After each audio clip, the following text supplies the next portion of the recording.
जय हिंद दोस्तों। आज की इस वीडियो में हम प्रश्नावली 1.3 को हल करने वाले हैं, जिसमें आपका पहला सवाल कह रहा है सिद्ध कीजिए कि √5 एक अपरिमेय संख्या है। इसके पहले वाले वीडियो में आपको बता दिया गया है कि √2 और √3 आपका एक अपरिमेय संख्या है, उसको सिद्ध करके भी बता दिया गया है। अगर आपने वह वीडियो नहीं देखा है तो आप प्लेलिस्ट में जाकर वह वीडियो आसानी से देख सकते हैं और समझ सकते हैं। उसी पर आपका यह सवाल आधारित है। कह रहा सिद्ध कीजिए कि √5 एक अपरिमेय संख्या है। इसके पहले आपको परिमेय 1.3 भी बता दिया गया है। क्या कि p कोई अभाज्य संख्या होती है। p अगर a² को विभाजित करती है तो p a को भी विभाजित करता है, और a आपका क्या होता है, एक धनात्मक पूर्णांक होता है। तो उसी पर आपका यह आधारित है। कह रहा है सिद्ध कीजिए कि √5 एक अपरिमेय संख्या है।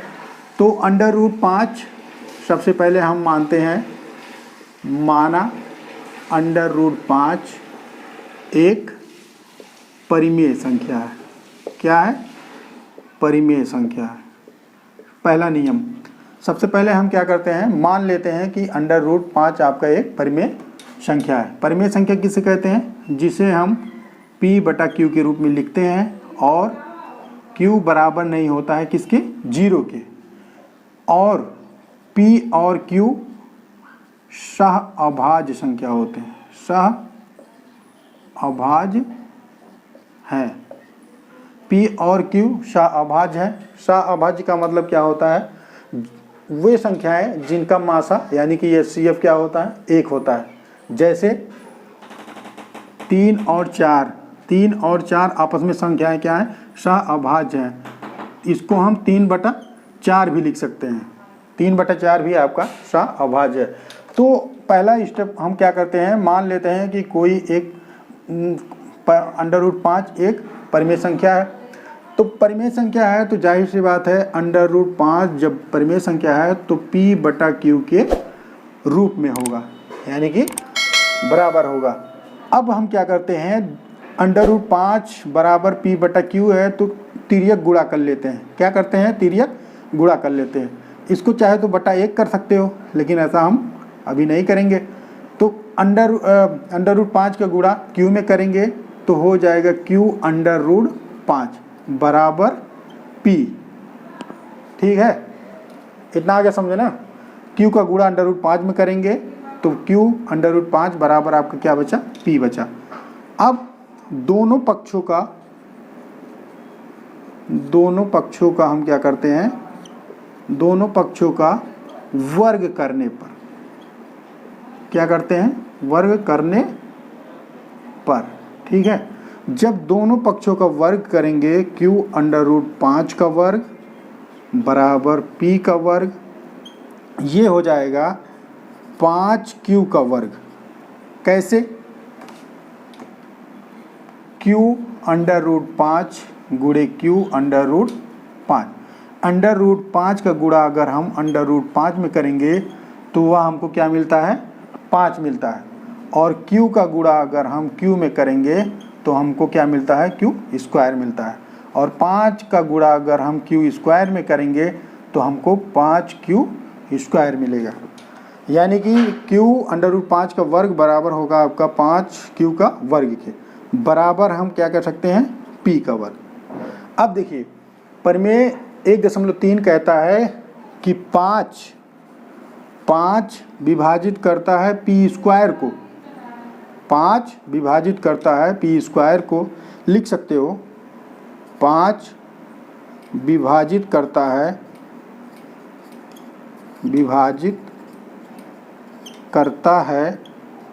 p² को। तो 5 विभाजित करेगा p को। ठीक है, इसको हम मान लेते हैं समीकरण 1।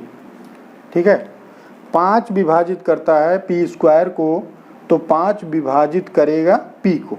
समीकरण क्या मान लेते हैं? 1 मान लेते हैं। इसके आगे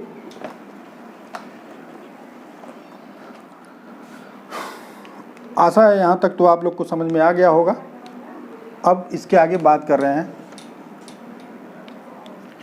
5 विभाजित कर रहा है पी स्क्वायर को, तो 5 विभाजित करेगा पी को।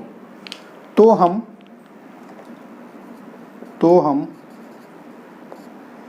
P बराबर 5R मान लेते हैं।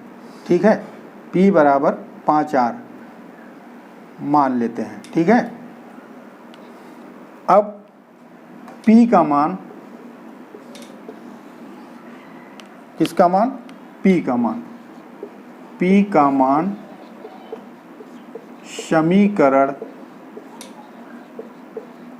समीकरण 1 में रखने पर, अब हम क्या करते हैं, P का मान समीकरण 1 में रखते हैं और P बराबर आपने क्या माना है?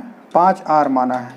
P का मान 5R और समीकरण आपका है 5Q² बराबर P स्क्वायर। तो हो जाएगा आपका 5Q² बराबर, अब P की जगह पे हम क्या लिखेंगे? 5R का वर्ग। ठीक है, 5R का वर्ग हो जाएगा 5Q का वर्ग बराबर 5 का गुणा 5 में करेंगे तो 25R का वर्ग। ठीक है, कितना हो गया? 5Q² बराबर 5R का वर्ग करेंगे तो हो जाएगा 5Q² बराबर 25R का वर्ग।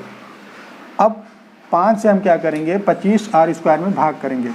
हो गया आपका Q² बराबर 25R² बटा 5। ठीक है, 5 से काटेंगे 5 बार जाएगा, 5 25। Q² बराबर हो जाएगा आपका 5R। ठीक है, कितना हो गया? इसको 5 से काटे हैं, 5 आ गया, तो Q² बराबर 5R। अब देखिए 5 विभाजित कर रहा है किसको? Q² को। ठीक है, 5 विभाजित कर रहा है किसको? Q² को। तो जाहिर सी बात है 5 विभाजित करेगा Q को भी। 5 लिख सकते हैं, 5 विभाजित करता है Q² को। ठीक है, तो 5 विभाजित करेगा Q को भी। ठीक है, और आपको यहाँ पे पता है, दिया है, साफ साफ दिया है कि P और Q क्या है? सह अभाज्य है, यानी कि दोनों का मासा क्या है? 1 है। लेकिन 5 आपका Q को भी विभाजित कर रहा है और P को भी विभाजित कर रहा है, यानी कि 5 जो है दोनों में क्या है? उभयनिष्ठ है, यानी कि दोनों का मासा क्या है? 5 है। इसलिए हम कह सकते हैं यह विरोधाभास है। क्या है जी? विरोधाभास है। अतः हम सिद्ध कर सकते हैं कि √5 एक अपरिमेय संख्या है।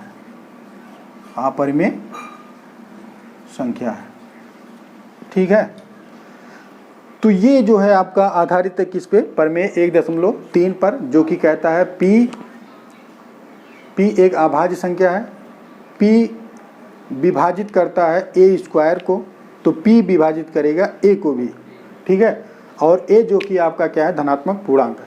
तो सेम कोई तरीका है लगाने का सवाल। इसके पहले वीडियो में आपको बता दिया गया कि √2 और √3 भी आपका अपरिमेय संख्या है। अगर आपने वह वीडियो नहीं देखा है तो आप प्लेलिस्ट में जाकर वह वीडियो आप देख सकते हैं। और इसके अलावा पार्ट 1 से, यानी कि वास्तविक संख्या से A to Z, यानी कि जहाँ जहाँ से आपका क्वेश्चन बनेगा वहाँ पर आपको एक वीडियो बना के दिया गया है। अगर आप बोर्ड परीक्षा में अच्छा खासा नंबर लाना चाहते हैं तो आप प्लेलिस्ट में जाकर उस वीडियो को 1 से अधिक बार देखें और समझें, ताकि आपका बोर्ड में अच्छे से अच्छा नंबर आए। बात करेंगे अगले सवाल की। तो अगला सवाल कह रहा है सिद्ध कीजिए कि 3 + 2 √5 एक अपरिमेय संख्या है। इसके पहले वाले सवाल में √5 को आपने हल किया, यानी कि आपने सिद्ध किया कि √5 आपका क्या है? एक अपरिमेय संख्या है। तो सेम उसी तरीके से आपका ये भी लगेगा। सबसे पहले हम क्या करते हैं? मानते हैं। माना 3 + 2 √5 एक परिमेय संख्या है। क्या है? परिमेय संख्या है। ठीक है। और परिमेय संख्या किसे कहते हैं, जिसे हम p बटा क्यू के रूप में लिखते हैं। परिमेय संख्या किसे कहते हैं, जिसे हम p बटा क्यू के रूप में लिखते हैं और q बराबर नहीं होता 0 के। p तथा q का मान, p तथा q आपस में क्या होते हैं, आपस में सहभाज्य होते हैं, सहअभाज्य होते हैं। सहअभाज्य का मतलब होता है दोनों का मासा एक हो, ठीक है, सहअभाज्य होते हैं, ठीक है। तो सेम उसी तरीके से आपका ये भी सवाल लगेगा। माना 3 + 2 √5 एक परिमेय संख्या है, तो 3 + 2 √5 बराबर आप क्या लिखोगे, p बटा q लिखोगे। यहाँ तक आ गया समझ में, ठीक है। अब हम क्या करते हैं, अंडर रूट को एक तरफ रखते हैं और बाकी संख्याओं को दूसरी तरफ ले जाते हैं। अंडर रूट को एक तरफ रखेंगे, बाकी संख्याओं को दूसरी तरफ लेकर जाएंगे।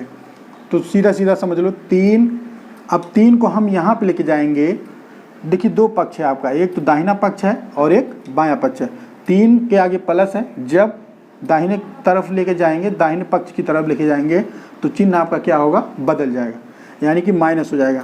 2 √5 बराबर p बटा q -3, ठीक है। यहाँ प्लस है और यहाँ हम ले जाकर क्या कर दे रहे हैं, माइनस कर दे रहे हैं। अब 2 को लेके आ रहे हैं। अब देखिए 2 का गुणा जब हम √5 में करेंगे तो आपको मिलेगा 2 √5, यानी कि हम √5 का गुणक किसको कह सकते हैं, 2 को कह सकते हैं, ठीक है।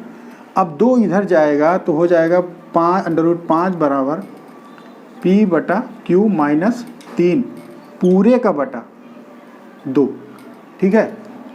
यहाँ नोट आप कर सकते हो, क्या कर सकते हो, नोट कर सकते हो इसमें, किसमें, इसमें। अब देखिए p बटा q आपका क्या है, एक परिमेय संख्या है, ठीक है। अब किसी परिमेय संख्या में अगर आप कोई संख्या, परिमेय संख्या को जोड़ते हो तो आपको एक परिमेय संख्या मिलेगा। अब परिमेय संख्या में अगर आप परिमेय संख्या घटाओगे तब भी आपको परिमेय संख्या मिलेगा। परिमेय संख्या में अगर आप परिमेय संख्या का गुणा करोगे तब भी आपको परिमेय संख्या मिलेगा, ठीक है। तो p बटा q -3 पूरे का बटा 2 आपका क्या है, एक परिमेय संख्या है। क्या है, एक परिमेय संख्या है। क्या है, एक परिमेय संख्या है। लेकिन √5 इसके पहले वाले सवाल में आपने सिद्ध कर दिया है। हम जानते हैं कि √5 आपका क्या है, एक अपरिमेय संख्या है। क्या है जी, अपरिमेय संख्या है, ठीक है। अतः हम कह सकते हैं,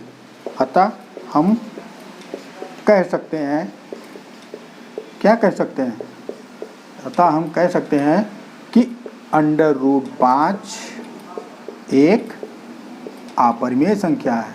क्या है जी, अपरिमेय संख्या है, ठीक है। हम क्या कह सकते हैं, √5 आपका एक अपरिमेय संख्या है, क्योंकि परिमेय संख्या इधर परिमेय संख्या है और इधर एक अपरिमेय संख्या है, तो ये आपस में क्या होंगे, बराबर नहीं होंगे। बात करेंगे तीसरे सवाल की। तो तीसरा सवाल कह रहा है सिद्ध कीजिए कि निम्न संख्याएं क्या हैं आपके अपरिमेय है। इसमें 3 सवाल दिया आपका। पहला सवाल है 1 बटा √2 और दूसरा सवाल है 7 √5 और तीसरा सवाल है 6 + √2। तो आपको सिद्ध करना है कि पहले सवाल 1 बटा √2 आपका क्या है, एक अपरिमेय संख्या है। तो सेम वही तरीका होता है, एक √2 बराबर हम क्या मानते हैं, p बटा q मानते हैं, जहाँ पर p और q आपकी क्या है, एक परिमेय संख्या है, ठीक है। p और q आपके क्या है, एक परिमेय संख्या है।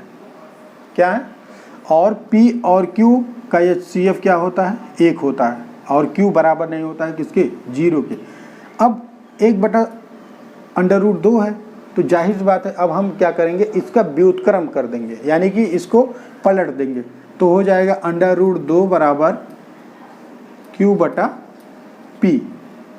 √2 बराबर क्या हो जाएगा, q बटा p। अब आपको पता है कि p बटा q आपका क्या है, एक परिमेय संख्या है। क्या है, एक परिमेय संख्या है। और आपने इसके पहले वाले सवाल में, इसके पूर्व वाले सवाल में भी आपने सिद्ध किया है कि अंडर रूट 2 आपका क्या है, एक अपरिमेय संख्या है। आपने सिद्ध भी कर दिया है। तो इसलिए परिमेय संख्या कभी भी अपरिमेय संख्या के बराबर नहीं हो सकती है। ठीक है, परिमेय संख्या कभी भी अपरिमेय संख्या के बराबर नहीं हो सकती है। इसलिए हम कह सकते हैं,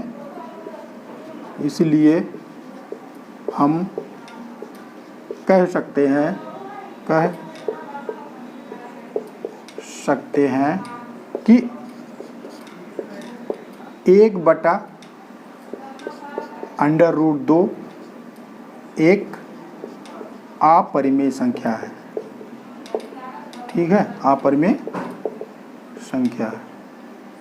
ये दूसरा वाला सवाल आपका दूसरा। ठीक है, ये हो गया।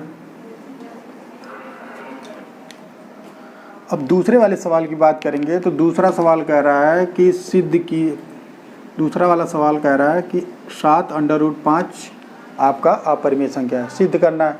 तो 7√5 को हम बराबर करेंगे P/Q के, जहाँ पर P और Q, ठीक है, P और Q क्या है, आपके परिमेय संख्या है। जहाँ पर P और Q परिमेय संख्या है, और परिमेय संख्या है तो P और Q का HCF आपका कितना होगा, 1 होगा। ठीक है, अब एक अंडर रूट को एक साइड में रखेंगे और 7 को दूसरी तरफ ले जाएंगे। अंडर रूट 5 बराबर P/Q पूरे का बटा 7। ठीक है, तो अंडर रूट 5 बराबर P/7Q आप कर सकते हो। कैसे? जैसे x/y पूरे का बटा z है, तो इसको हम लिख सकते हैं x/y इंटू z। ठीक है, इसलिए x/yz हो जाएगा। तो वही हम यहाँ पे किए हैं। तो अंडर रूट 5 बराबर P/Q पूरे का बटा 7, तो अंडर रूट 5 बराबर P/7Q। और आप जान रहे हो कि P और Q क्या है, आपके परिमेय संख्या है और एक पूर्णांक भी है। ठीक है, तो हम अब देखिए, पूर्णांक भी है और परिमेय संख्या भी है। आपको पता है कि पूर्णांक और परिमेय संख्या कभी भी अपरिमेय संख्या के बराबर नहीं हो सकते हैं। इसलिए हम कह सकते हैं कि क्या कह सकते हैं, अंडर रूट 5। अब आप जानते भी हो, आप जान भी रहे हो कि अंडर रूट 5 अपरिमेय संख्या है और ये परिमेय संख्या है। तो परिमेय संख्या कभी भी अपरिमेय संख्या के बराबर नहीं होता है। तो हम कह सकते हैं क्या कह सकते हैं कि अंडर रूट 5 आपका एक अपरिमेय संख्या है। ऐसा विरोधाभास क्यों होता है, अपरिमेय संख्या है।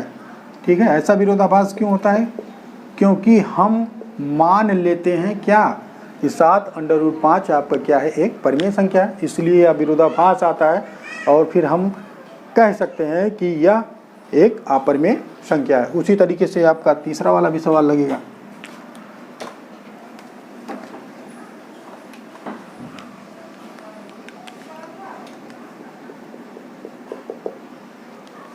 तीसरा सवाल कह रहा है कि 6 + अंडर रूट 2। ठीक है, 6 + अंडर रूट 2 आपका क्या है, एक अपरिमेय संख्या है। सबसे पहले हम करते हैं माना 6 + अंडर रूट 2 एक परिमेय संख्या है।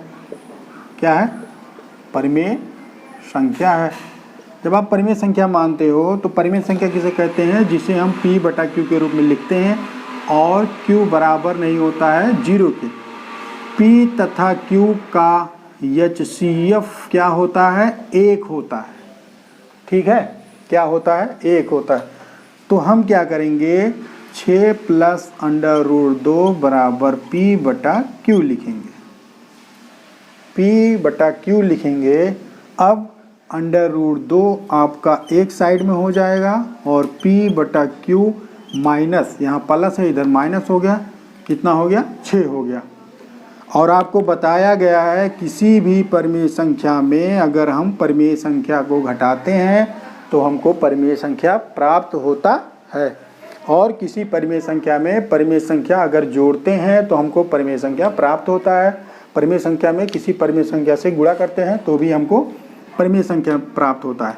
और ये आपका क्या है, एक परिमेय संख्या है। और हम जानते हैं कि √2, हम जानते हैं कि √2 एक अपरिमेय संख्या है। क्या है, अपरिमेय संख्या है। ठीक है, इसलिए हम कह सकते हैं कि 6 + √2 एक अपरिमेय संख्या है।